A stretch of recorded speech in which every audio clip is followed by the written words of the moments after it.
Evangelho de João, capítulo 5.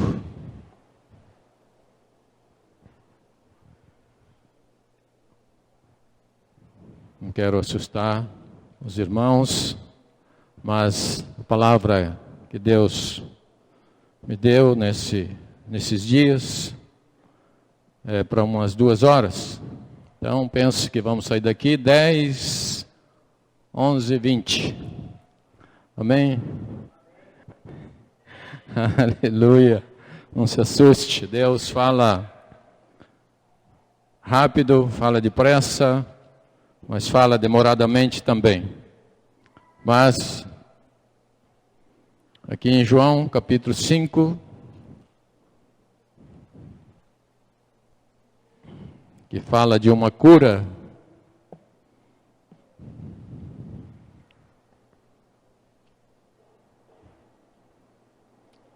Quero, nesse momento, nesses instantes, estar passando para os irmãos, não só a respeito da cura que foi manifestada ali naquele momento com aquele homem, mas também falar sobre salvação e também sobre um renovo de Deus.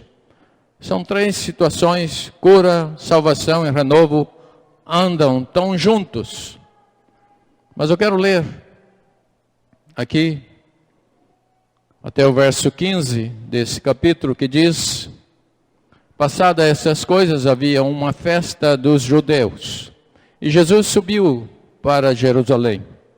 Ora, existe ali, junto à porta das ovelhas, um tanque chamado em hebraico Betesda, o qual tem 5 pavilhões. Nestes jazia uma multidão de enfermos, cegos, coxos e paralíticos, esperando que se movesse a água, porquanto um anjo descia em certo tempo, e agitando-a, e o primeiro que entrava no tanque, uma vez agitada a água, sarava de qualquer doença que tivesse. Estava ali um homem enfermo, e havia 38 anos. Jesus, vendo-o deitado, e sabendo que estava assim há muito tempo, perguntou-lhe: queres ser curado? Respondeu o enfermo: Senhor, não tenho ninguém que me ponha no tanque quando a água é agitada, pois enquanto eu vou, desce outro antes de mim. Então lhe disse Jesus: levanta-te e toma teu leito e anda. Imediatamente o homem se viu curado e, tomando o leito, pôs-se a andar. E aquele dia era sábado. Por isso disseram os judeus ao que fora curado: hoje é sábado, não te é lícito carregar um leito. Ao que ele lhes respondeu: o mesmo que me curou me disse: toma o teu leito e anda. Perguntaram-lhe eles: quem é o homem que te disse: toma o teu leito e anda? Mas o que fora curado não sabia quem era, porque Jesus se havia retirado por haver muita gente naquele lugar.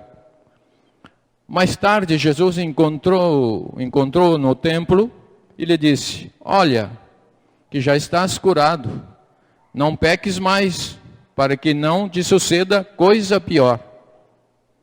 E o homem retirou-se e disse aos judeus que fora Jesus quem o havia curado. Nesse texto nós vemos uma situação tão delicada, profunda, tremenda, e um milagre que marcou tanto que está na Bíblia, que está na palavra de Deus.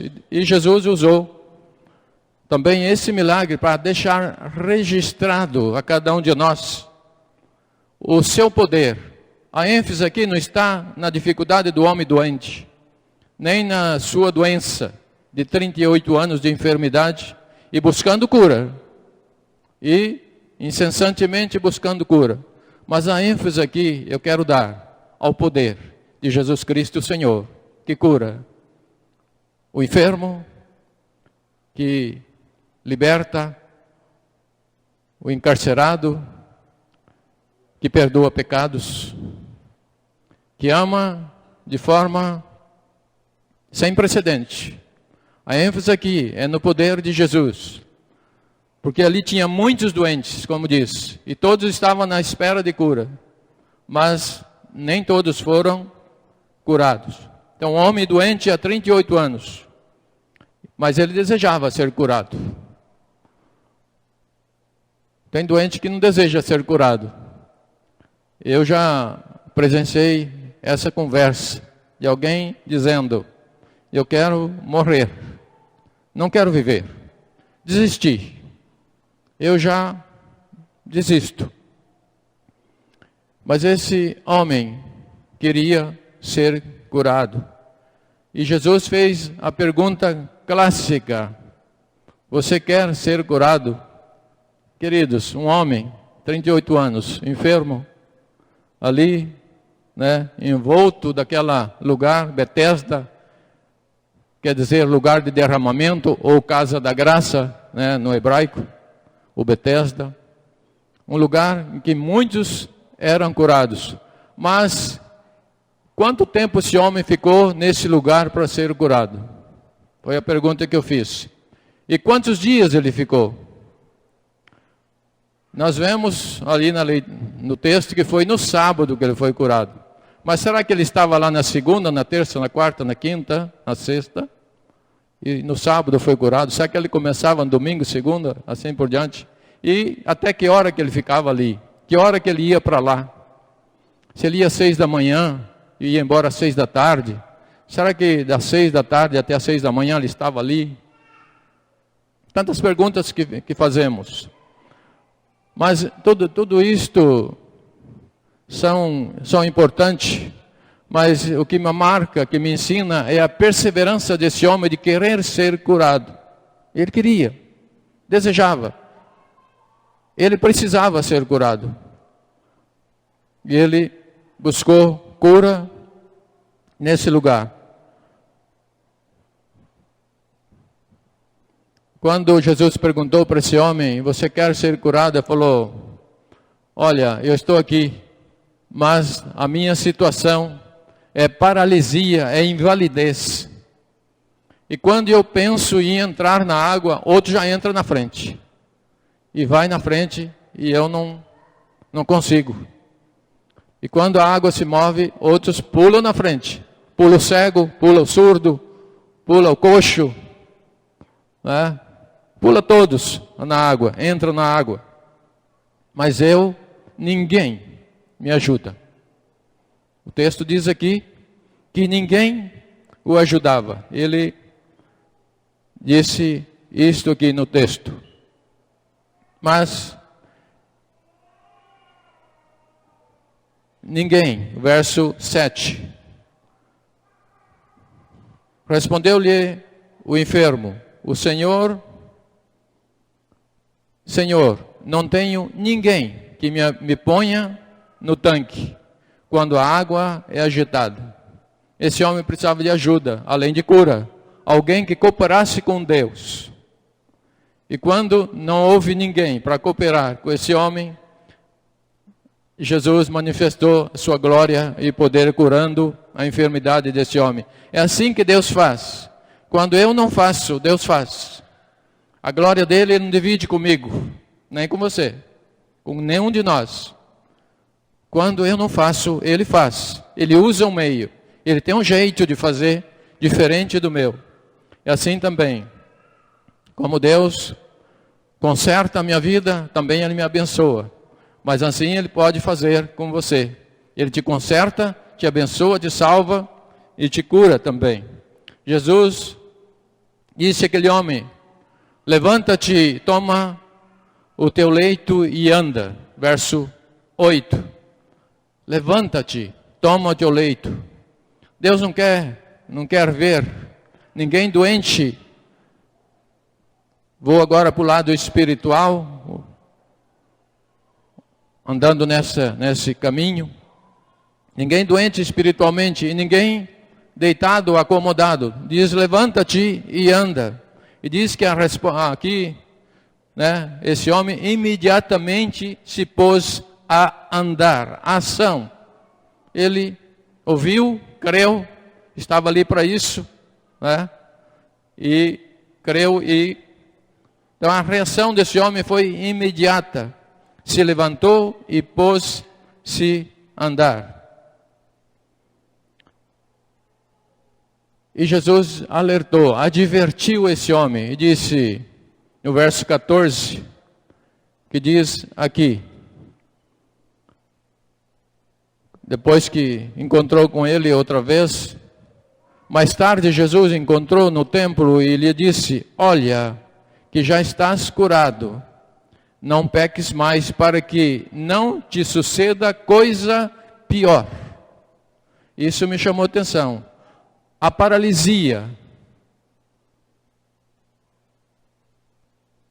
toda essa enfermidade, não é maior do que o pecado. Porque a paralisia, porque a doença mata só a carne, mata só o nosso corpo. Mas o pecado mata a nossa salvação, mata nossa vida diante de Deus. Por isso Jesus advertiu esse homem, não peques mais, para que não suceda coisa pior. Quando ele disse para aquela mulher, foi a mesma coisa, né? Perdoados estão os teus pecados, mas vai, e não peques mais. Então o pecado é que nos condena de forma para eternamente, ou para a morte. Esse homem, antes, o que ele era, e eu vou falar quem ele era, em seguida falo o que aconteceu. Antes ele estava doente, antes de encontrar Jesus, antes de Jesus falar com ele, era um homem doente. O homem 100% necessitado, imóvel, que precisava de ajuda de pessoas. Então antes era doente. Mas agora, depois de curado, ele é um homem, foi liberto da enfermidade, da invalidez e da paralisia que sofria. Então, é isso que acontece com os salvos, com cada um de nós. Antes, somos inválidos, paralíticos, inerte, sem função nenhuma. Não enxergamos, não ouvimos, não falamos, não pensamos a razão de Deus. Nós totalmente doentes, mas depois de curado, eu sou liberto de toda essa derrota, essa condenação. Aí em João 5, no verso 24, veja comigo. E em verdade vos digo, quem ouve a minha palavra e crê naquele que me enviou, tem a vida eterna. Não entra em juízo, mas passou da morte para a vida. Essa palavra é forte, porque compara morte com vida, é um confronto. É algo totalmente oposto, é norte e sul. Morte e vida. Não tem como nivelar, não tem como ajustar morte com a vida. Não tem como explicar isso. Ou é morte ou é vida. E aqui Jesus disse que todo aquele que ouve a sua palavra e crê nele, naquele que o enviou, ele estava dizendo porque estava ali naquele tempo, diz que não entra em juízo, mas passou. Não entra em juízo, quer dizer, aquele que não crê em Jesus está debaixo de juízo. Juízo é condenação. Mas passou da morte para a vida. Ele agora é um salvo. Agora é alguém que tem esperança, é alguém que respira vida. Antes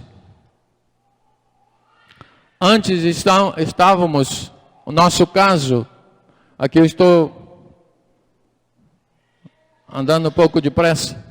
Antes estávamos condenados por causa da incredulidade e dureza do coração. Se eu perguntasse para mim, perguntasse para cada um de nós, antes, como era a minha confiança em Deus, como era a minha vida antes de crer, antes de submeter ao senhorio, ao pastoreio de Jesus, eu andava incrédulo, duro de coração.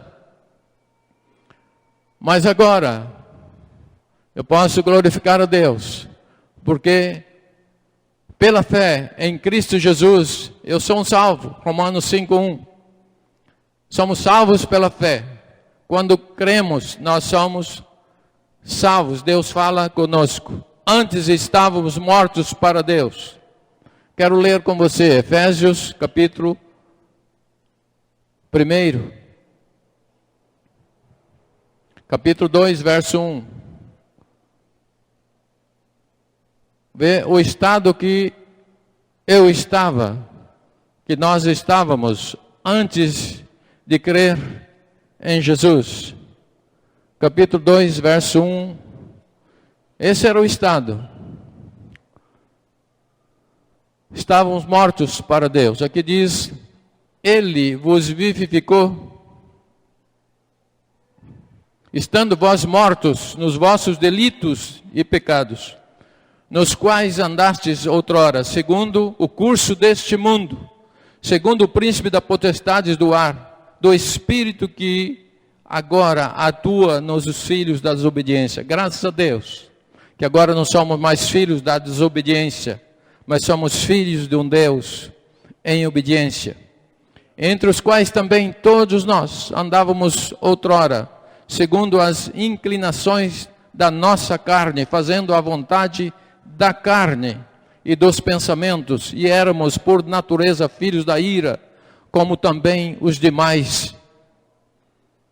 Mas Deus, sendo rico em misericórdia, por causa do grande amor com que nos amou, estando nós mortos em nossos delitos, nos deu vida juntamente com Cristo, pela graça sois salvos.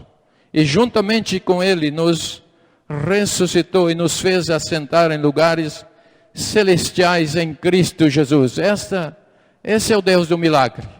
Esse é o poder que Jesus tem para nos pegar os mortos e dar vida.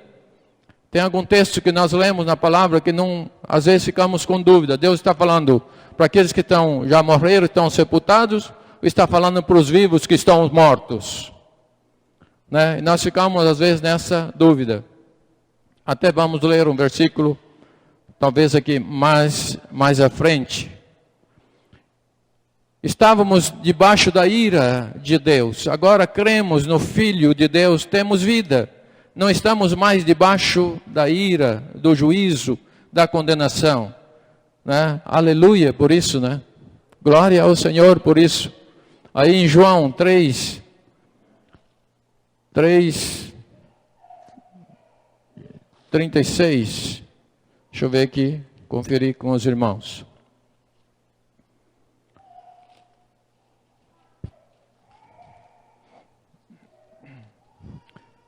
É 3:36, que diz: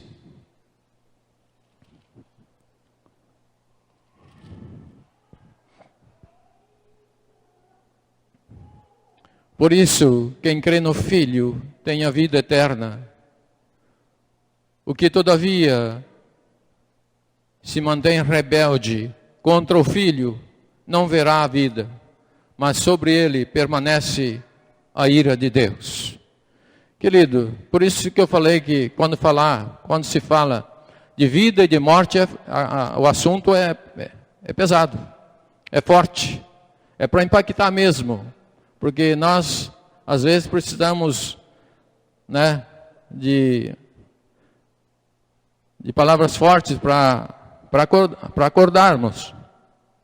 Então aqui diz, nesse texto, que se nós não crermos na palavra de Deus, estamos mortos, estamos debaixo do juízo e debaixo da condenação. Agora podemos dizer, agora salvos, nós podemos dizer como Pedro disse um dia lá, diante do Senhor. Ele confessou a Jesus. Pedro disse, tu és o Cristo, o Filho de Deus vivo. Mas ele disse nesse outro texto aqui, de João 6,69. Vê aí, 6,69, lá no penúltimo versículo do capítulo 6. Aliás, esse capítulo 6, às vezes é difícil de entender.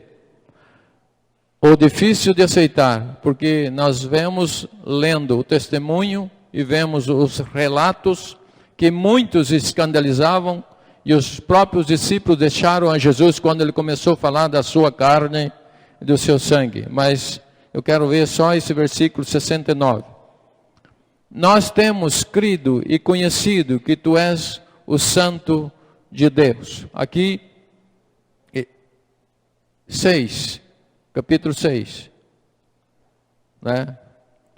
Eu posso ler a partir do 66, que diz assim: e visto disso, muitos dos seus discípulos a abandonaram e já não andava com ele.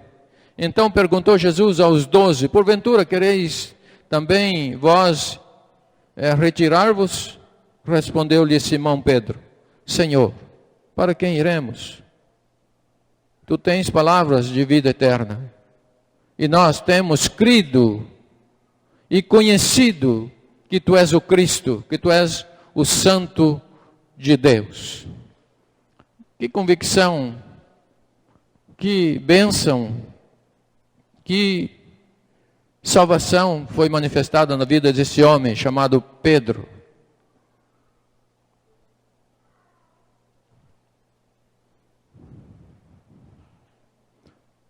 Sabemos que nós passamos a crer ou cremos na palavra e cremos nos ensinamentos do Senhor. Não é pela nossa força, nem pelo nosso conhecimento, nem pelo nosso muito estudar, nem pelo nosso intelecto, nem pelo nosso muito tempo de ser religioso ou ser crente. Mas as coisas de Deus são reveladas a cada um de nós pelo Espírito Santo que está aqui dentro de nós. É o Espírito Santo que convence, que revela as grandezas, os segredos, os mistérios de Deus em nós. Não somos nós.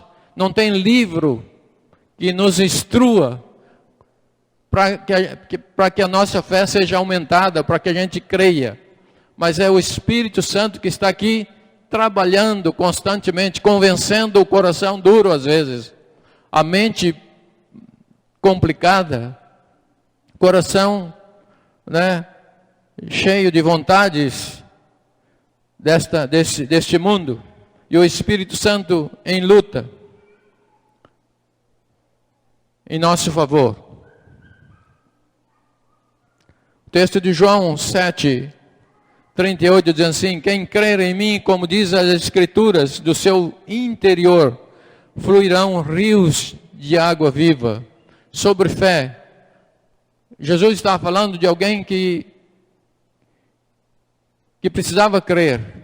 Quem crer em mim, como diz a Escritura, do seu interior fluirão rios de água viva. Você poderia deixar grifado rios, grifada na sua Bíblia, rios de água viva. O que é rios de água viva? Rios de água viva eu vou ser sempre quando a plenitude do Senhor está reinando no meu coração, na minha vida. Eu vou ser um rio de água viva, um canal de bênção para os outros. Alguém com plenitude, transbordante da vida de Cristo, cheio do Espírito de Deus.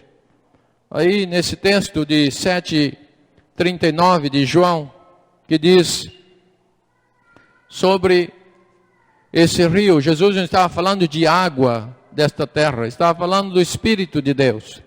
Esse rio de água viva, não tem como alguém se encher, né, de água de um rio. Nós temos limites.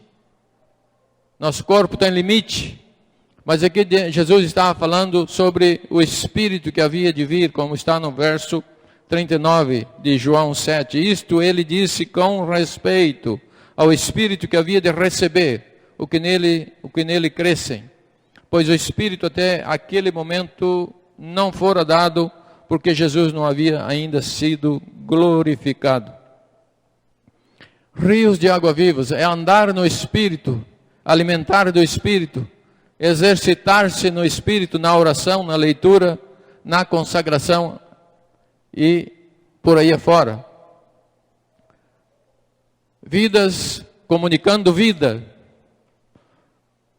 Quem tem cheio do Espírito, alguém cheio do Espírito sempre comunica as coisas do Espírito. Se olhar Gálatas 5:22, o que está escrito, né? Podemos ver o que as pessoas cheias do Espírito comunicam. Gálatas 5:22, aqui diz: mas o fruto do Espírito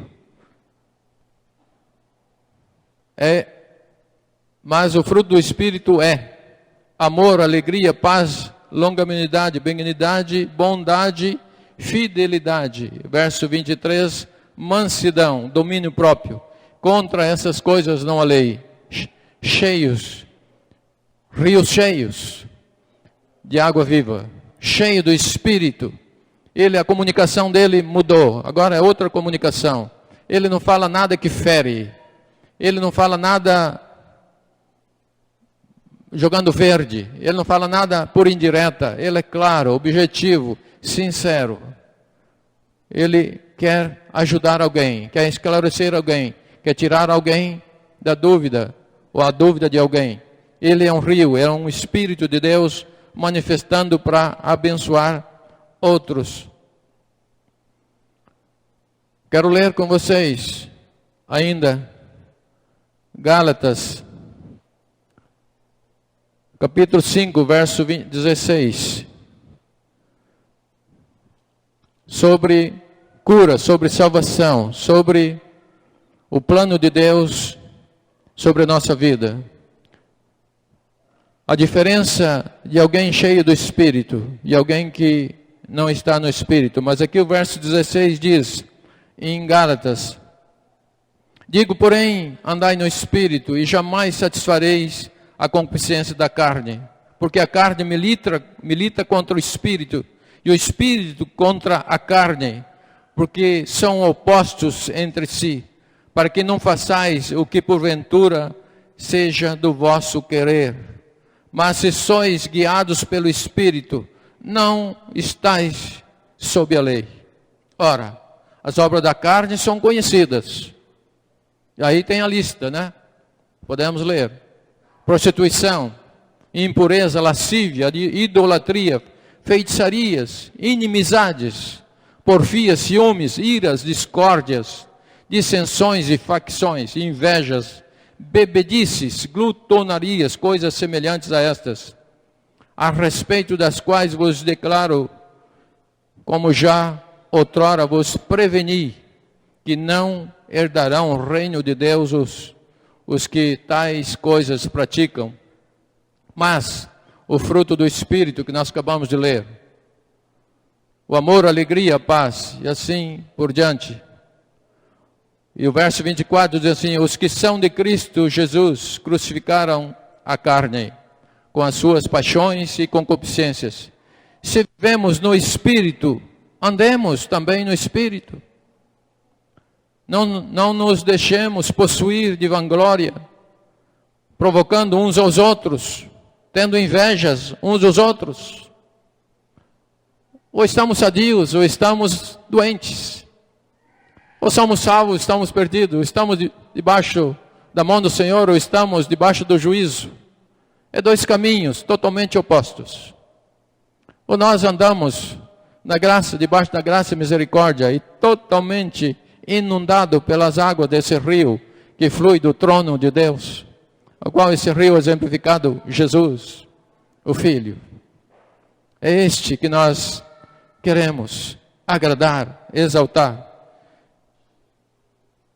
Esse mesmo capítulo, o verso 6 ao verso 10, diz: mas aquele que está sendo instruído na palavra, faça participante de todas as coisas boas aquele que o instrui.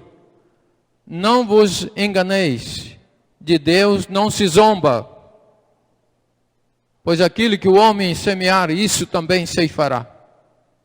Porque o que semeia para a sua própria carne, da carne ceifará corrupção, mas o que semeia para o Espírito, do Espírito colherá a vida eterna.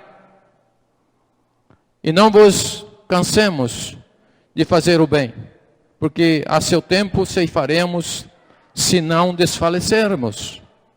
Por isso, enquanto tivermos oportunidade, façamos o bem a todos, mas principalmente os da família da fé. Queridos, que advertência, que palavra forte é essa? Que palavra que convence o coração. Se eu entrar em Efésios capítulo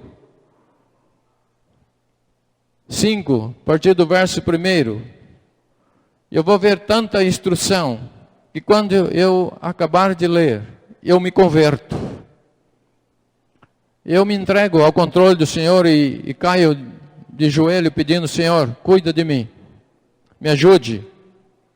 Esse Efésios 5, a partir do verso 1, diz assim: sede, pois, imitadores de Deus como filhos de Deus. Andai em amor, como também Cristo nos amou, e se entregou a si mesmo por nós, como oferta e sacrifício a Deus, em aroma suave.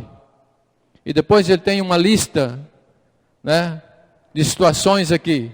Mas a impundícia e toda sorte de impureza, de cobiça, ou cobiça, nem sequer nomeie entre vós, como convém aos santos. Queridos, que advertência, que bênção, que cuidado de Deus, que paternidade, que pastoreio. Esse Jesus precisa ser mesmo amado, adorado, aceito. Verso 4 diz assim: nem conversação torpe, não perca tempo falando bobagem, palavrões, não perca tempo, nem conversação, tudo que não edifica o irmão, pare de falar, não é por aí, nem conversação torpe, nem palavras vãs ou chocarrices, coisas assim, coisas essas inconvenientes, antes pelo contrário, ações de graça. Obrigado, te abençoo, meu irmão, você é bênção na minha vida, continue orando por mim, lembra de mim nas suas orações, impõe as tuas mãos sobre a minha vida, valorize o que Deus valoriza, que são as vidas de cada um de nós. Sabei isto: nenhum incontinente ou impuro, ou avarento, ou idólatra tem herança no reino de Cristo e de Deus. Ninguém vos engane com palavras vãs, porque por estas coisas vem a ira de Deus sobre os filhos da desobediência. Portanto, não sejais participantes com eles. Pois outrora eres trevas, porém agora sois luz no Senhor. Andai como filhos da luz. Porque o fruto da luz consiste em toda bondade, justiça e verdade, provando sempre o que é agradável ao Senhor. E não sejais cúmplices nas obras infrutíferas das trevas, antes, porém, reprovai-as. Cumplicidade, nesse termo aqui, é desnecessário, é inconveniente. Não ser cúmplice com mentira, com falsidade.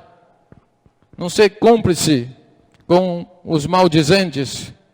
Eu quero ser cúmplice naqueles que, no sentido daqueles que creem, daqueles que se arrependem, daqueles que reconhecem que precisa da misericórdia. Eu quero ter uma cumplicidade com os irmãos, numa aliança de caminhar juntos, de cuidado, de zelo, de guardar, de honrar, de respeitar, de valorizar. Essa é a cumplicidade que eu quero ter, e não diferente disso.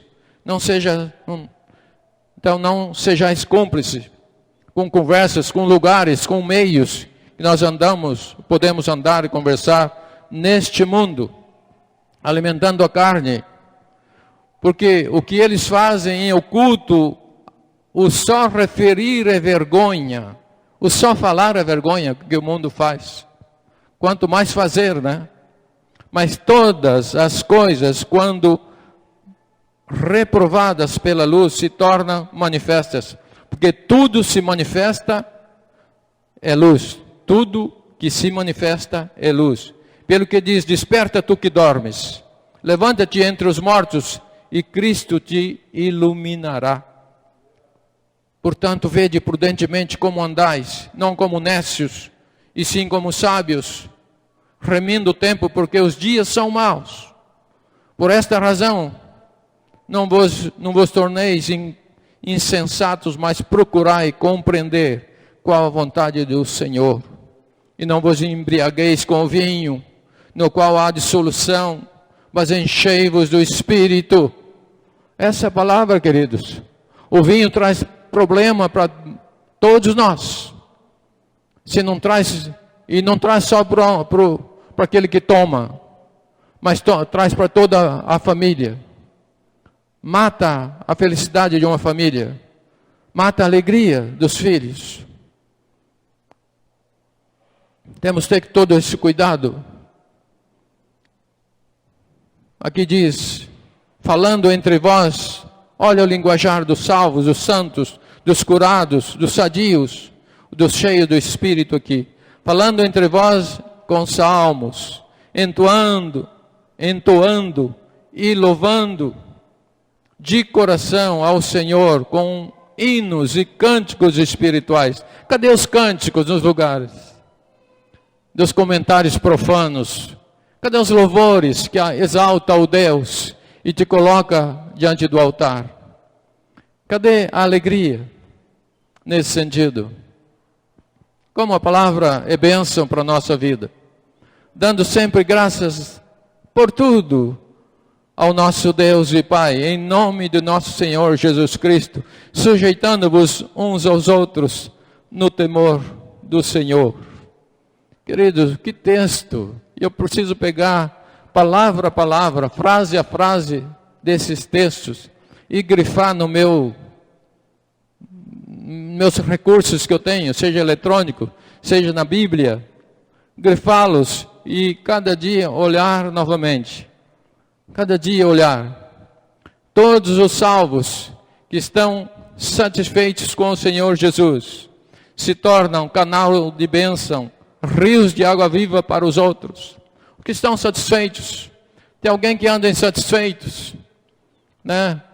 Ele já parece que ficou cauterizado, já convencido que ele não precisa mais.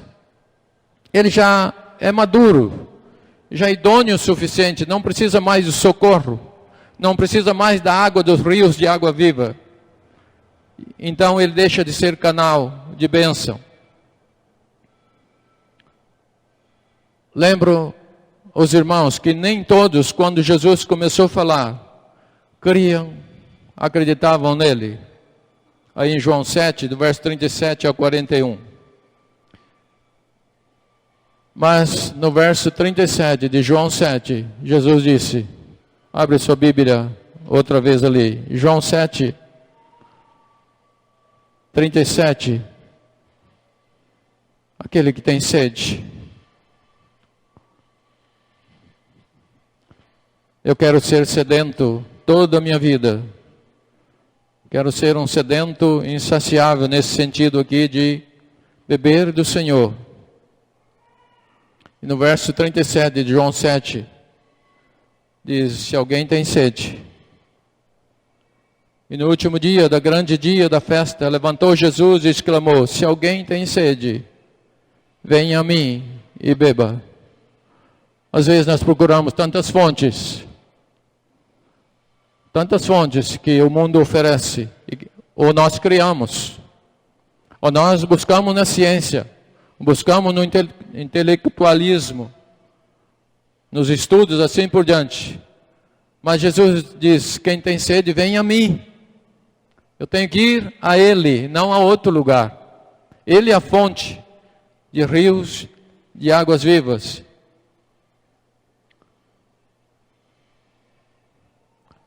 Nós conhecemos o outro texto, também de Isaías 12. Só 6 versículos tem nesse capítulo de Isaías 12. Até podemos ler. Eu acho que dá tempo aqui. Isaías 12.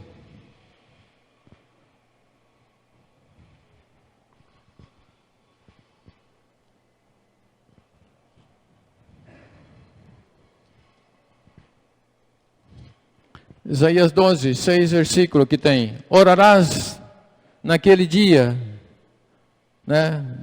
Deus estava falando assim, o Espírito de Deus revelou isto a este profeta Isaías. Orarás naquele dia, graças te dou, ó Senhor, porque ainda que te iraste contra mim, a tua ira se retirou, e tu me consolas. Eis que Deus é a minha salvação, confiarei e não temerei, porque o Senhor Deus é a minha força e o meu cântico. Ele se tornou a minha salvação. Vós, com alegria, tirareis água das fontes da salvação. Jesus, né?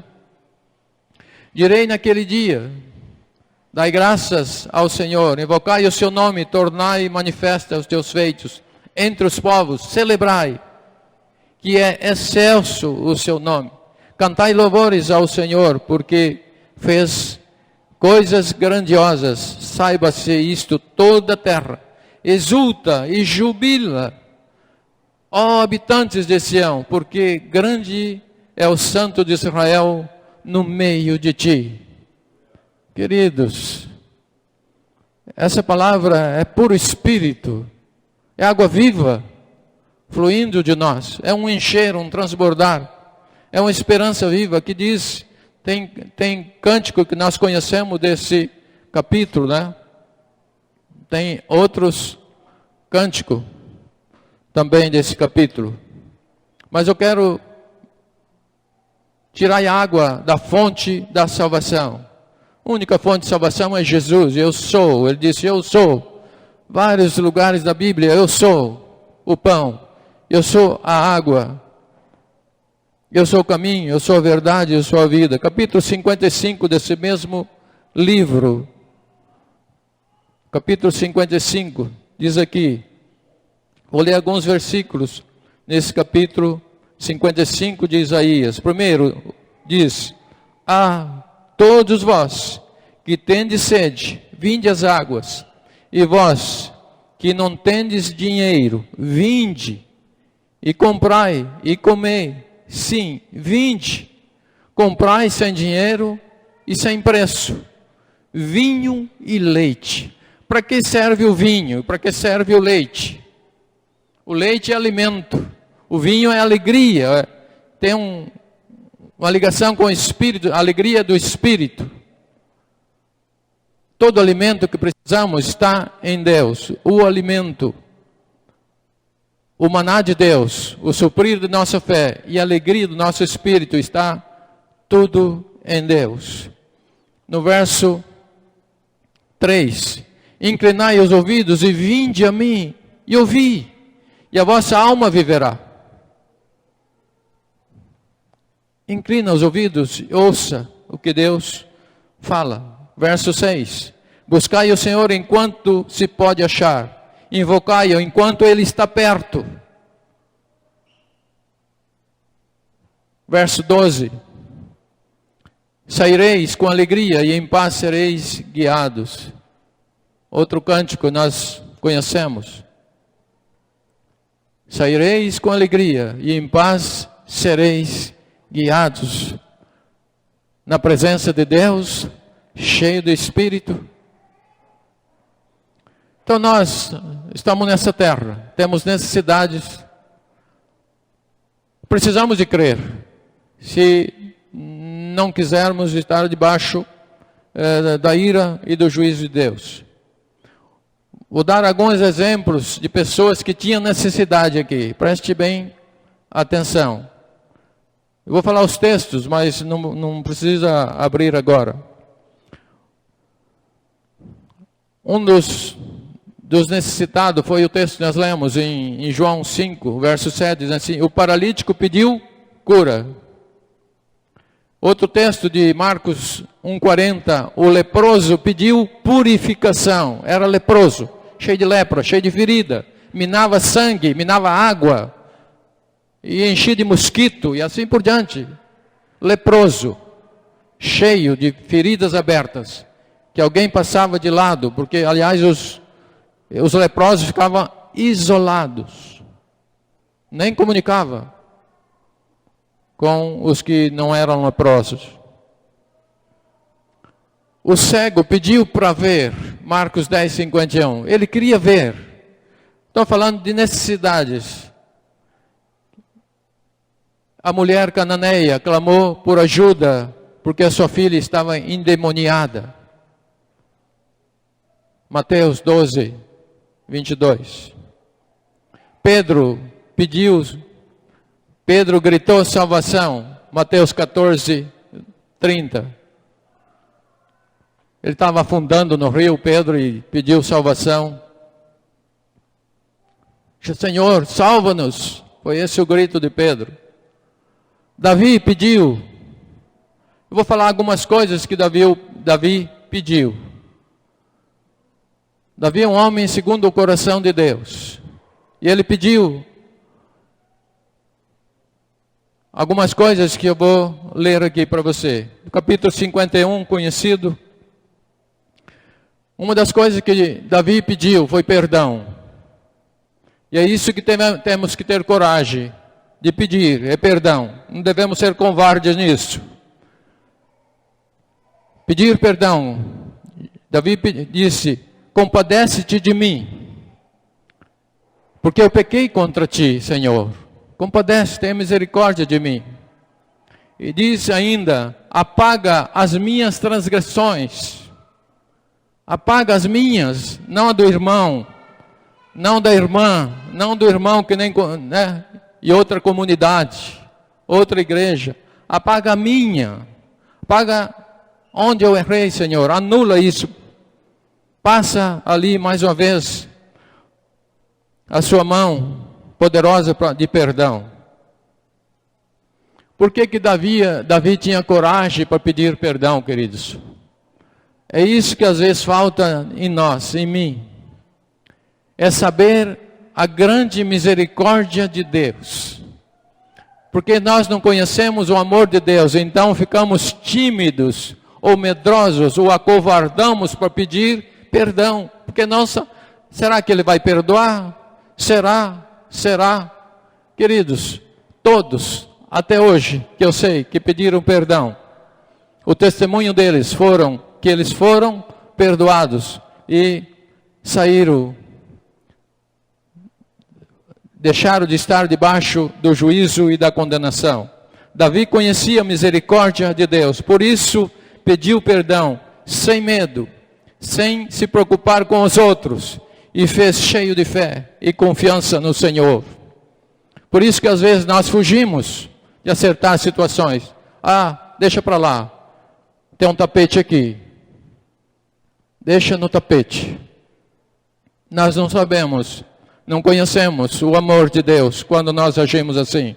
Nós não temos convicção da graça, da misericórdia de Deus quando nós fugimos de consertar a nossa vida para que a gente seja curado, liberto de toda paralisia, de toda invalidez espiritual e possa ser exemplo. Davi pediu mais uma coisa: purifica-me. Eu estou sujo, Senhor. Eu me sujei. Purifica-me. Me limpa, Senhor. Purifica-me. Foi esse o grito de Davi. Outra palavra que ele usou nesse mesmo capítulo: lava-me, Senhor, lava, eu sujei demais. Eu vou dar um exemplo, bem antigo, os mais antigos sabem disso. Hoje não tem mais quase essa situação. Mas sabe como se lavava a roupa primeiro? Muitos daqui não sabem, mas os mais velhos sabem. Você sabe a tábua de bater roupa? Alguém lembra disso aqui? Ah lá, tem pelo menos 15 irmãos aí, o mais. A tábua que se batia a roupa lá no sítio, que pegava água do rio, ou de uma cisterna, de um poço. Essa roupa era ensaboada, deixava-se muito suja, porque ali suja muito. Ensaboada, às vezes ficava de molho. Depois, a lavadora de roupa, normalmente as mulheres, sempre que eu vi foi isso. Minha mãe, assim por diante, e eu fiz isso também. Quando bem com 8, 9, 10 anos no sítio. Pegava essa roupa e batia nessa tábua, muitas vezes. E eu via de longe, os vizinhos, se tinha vizinho perto, eu via, estava lavando roupa. E batia forte, e batia forte. Assim se lavava a roupa. E nós hoje queremos lavar a roupa com sabão Omo, na máquina, né? Com todo cuidado. O irmão, para falar de um pecado do irmão, precisa todo pisar na casca de ovo. Não pode bater. Cuidado que ele vai embora da igreja. Cuidado, né? Não, ele não pode. E Jesus e Davi disse: lava-me, Senhor. Faça como lavadeira. Bate. Passa sabão forte, cheio de soda. Esfrega. E nós somos melindrosos na hora de pedir perdão, na hora de consertar a nossa vida. Davi disse: renova meu espírito. Meu espírito está fraquinho, está desfalecido. Eu não tenho crido, não tenho mais alegria. Renova o meu espírito. Davi disse ainda: restitui-me a alegria. Eu perdi minha alegria. Davi disse que retornasse a alegria e a presença de Deus em sua vida. Davi não sabia viver sem alegria, sem a presença do Espírito. Essa é a grandeza de Davi. Por isso ele tinha um coração segundo o coração de Deus. Ele sabia o amor de Deus, conhecia a misericórdia e sabia a gravidade do pecado. Portanto, o filho que ele teve com a mulher que ele adulterou morreu primeiro. Depois que nasceu o outro filho que foi rei, que entrou no lugar dele, no trono. Como é que chama? Salomão. Queridos, Davi disse: faz-me ouvir o júbilo e a alegria, Senhor. Eu não quero ficar surdo. Não tenho te ouvido mais. Não tenho tido alegria. Meu semblante está em terra. Eu quero ouvir o júbilo e a alegria do teu Espírito a mover na minha vida. Penso que é assim que Davi estava clamando. Outro pedido de Davi foi depois da confissão. É uma situação, o estado. Depois da confissão e o pedido de perdão, ele pediu também purificação. Lembra que nós falamos de uma situação que a pessoa pediu purificação? Do leproso. O leproso pediu purificação de Marcos 1,40. Davi pediu purificação também. Sentindo no estado de lepra, leproso, pecador, estava doente, precisava de cura. Ele pediu purificação. E clamou ainda: não retires de mim o Espírito Santo. Ele sabia que sem o Espírito Santo de Deus, ele desfalecia, ele morria, ele não tinha mais sentido viver. E ele clamou ao Senhor: não retire de mim.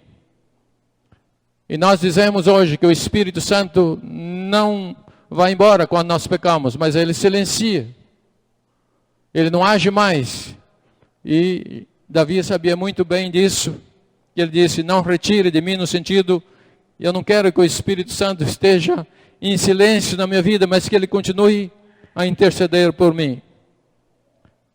Davi se oferece ao Senhor para servir, depois de restaurado, depois de tudo consertado. Ele diz: Senhor, eu sou o mesmo Davi, que errei contigo, mas agora consertado, acertado, eu estou aqui outra vez. O Senhor pode me usar. Eu quero gritar, continuar gritando sobre a tua salvação, o teu poder, a tua autoridade. Ele pede um renovo do dom de Deus na sua vida. Ele se oferece novamente para servir o Senhor. Davi foi curado. Não foi de paralisia, não foi de invalidez, mas foi da condenação eterna. Ele estava sujo e foi limpo. Ele era um pecador, tornou-se, voltou outra vez para a presença de Deus. Vamos ficar de pé, vamos orar. Na glória ao Senhor por tanta misericórdia, por tanto amor. Li esses textos, mas li de que, mas deixo não só a minha preocupação, mas deixo a minha vida. E tudo que eu falo aqui, todos os irmãos, que puder aprender de mim, aprenda e confira com a palavra. Se eu estiver fora, o irmão tem a liberdade de me chamar, de conversar, de dizer: olha, preciso falar algo para ti. E não precisa chegar assim, tão desconfiado, não. Pode chegar e dizer: João, eu quero te ajudar. Quero falar para você que você tem sido péssimo exemplo nisto e nisso.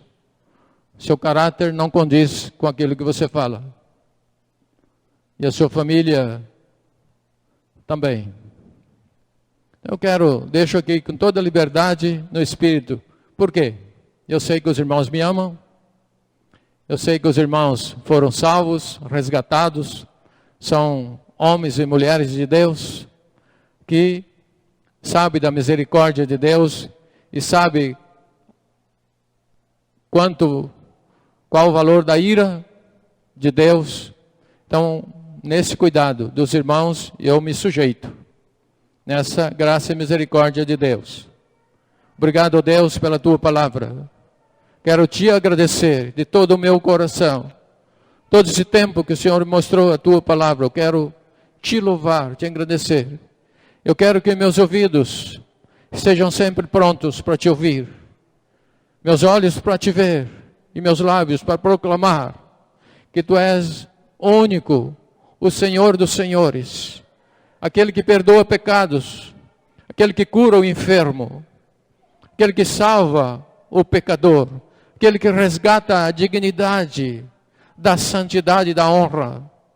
Eu sei, Senhor, que tu podes fazer isto comigo, pode fazer isto com cada um de nós. Obrigado, Deus, por tanta misericórdia. Me ajude a crer, sem resistência nenhuma, que o Senhor pode todas as coisas, me perdoar de pecados grandes e pequenos. Pode me perdoar e pode me socorrer e pode outra vez me colocar diante da tua presença e alegrar com a minha vida. Quero te agradecer, Pai, que essa bênção, que essa misericórdia, que a tua palavra revelada ao nosso coração, tudo que ouvimos essa noite, tudo que ouvimos da tua palavra que foi lido aqui, ela gere vida em cada um de nós. Não queremos resistir à tua palavra, não queremos submeter. Queremos que a tua palavra seja soberana nas nossas vidas e que nos ensine dia a dia, em todos os nossos dias nessa terra, a sermos homens e mulheres, novas criaturas, santos, separados, homens e mulheres de Deus, que glorifica o teu Filho pela grande salvação. Louvado e bendito seja o teu nome, meu Deus, pelos meus irmãos, por cada um deles, cada família aqui, pais e mães, filhos, todos. Receba a tua bênção da tua palavra, da tua autoridade. Que teu Espírito Santo continue a interceder por nós, porque às vezes não sabemos orar. Perdemos o norte, perdemos a direção, não sabemos como fazer diante das situações. Instrui o nosso espírito.